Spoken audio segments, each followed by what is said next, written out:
مرحبا حبايبي، شلونكم؟ اخباركم؟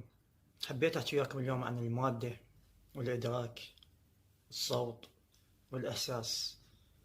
ان كنت تمتلك فهما بحجم كرة صغيرة، فعند قراءتك للكتاب ستمتلك فهما بحجم هذه الكرة، وعند استيقاظك من النوم ستمتلك وعي بحجم هذه الكرة ايضا.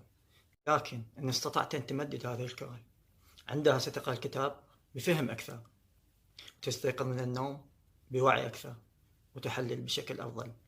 وهذا التمدد يسمى الإدراك. وهناك محيط واسع من الإدراك داخل كل واحد من عندنا، وهو مصدر العقل وأساس الأفكار، أيضا مصدر كل المادة. المادة موضوع جيد للبدء، كجسم صلب تستطيع أن تراه وتلمسه. جسمك أيضا يبدو صلب، لكنه بداية من أينشتاين. الفيزياء الحديثة أكدت لنا أن هذه الصلابة مجرد سراب. في العالم ماكس بلانك لا يوجد شيء اسمه المادة. كل ما نسميه بالمادة نشأت وتواجدت بفضل القوة التي تجذب جسيمات الذرة للاهتزاز، وهي التي تجمع هذا العالم وكل ما فيه. أيضا في عام 1940 قام العالم هانس جيني بتطوير ما هو معروف بالسيماتكس، لتوضيح أنه عند توصيل ذبذبة معينة في وسيلة مرئية نمط معين سوف يتبعه، وعند ارتفاع التردد يصبح النمط أكثر تعقيدا. إذا ما هذه القوة التي تجمع الذرات معا مكونة ما يعرف بالمادة؟ بسم الله الرحمن الرحيم. إنما أمره إذا أراد شيئا أن يقول له كن فيكون. فالقول هو الصوت، وإن من شيء إلا يسبح بحمده، ولكن لا تفقهون تسبيحهم إنه كان حليما غفورا. فالتسبيح هو الصوت الذي يجمع الذرات معا، وكل شيء يدين بوجوده فقط وكليا إلى الصوت.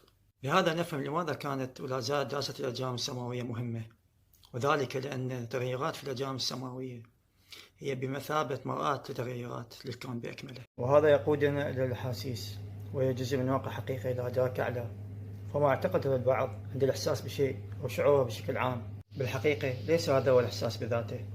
ما تشعر به هو المظهر الفيزيائي لهذه الأحاسيس. كما هو الحال الموسيقى من بعثها من المذياع، فهي تجليات لإشارات غير ملموسة.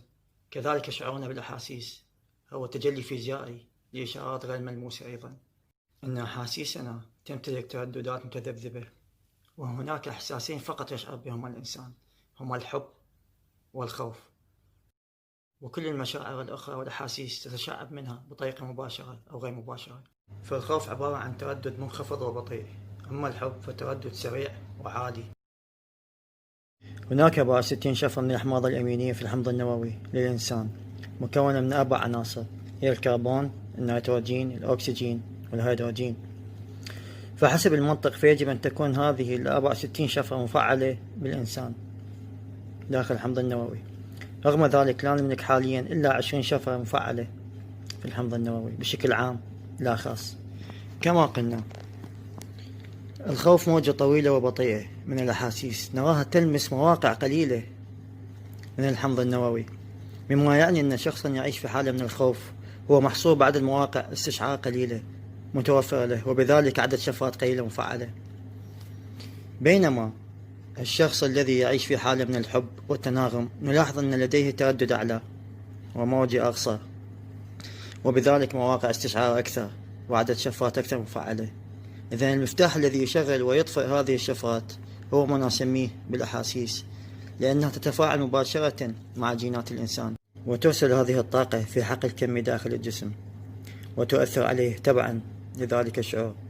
وهذا ما يساهم في تحديد العالم الخارجي الذي نعيشه اليوم، فاجعل الخير والإيجابية بداخلك منتصرة دائما، لأنك تستطيع أن تذهب إلى غرفة مليئة بالشر والظلام وتشعل شمعة صغيرة فيختفي ذلك الظلام، لكنك لا تستطيع أن تفعل العكس في غرفة مليئة بالحب والتناغم والحكمة. فعندما تعيش في حالة من الانسجام والحب والرأفة والمسامحة، فإنك تكون في ترددات إيجابية مرتفعة.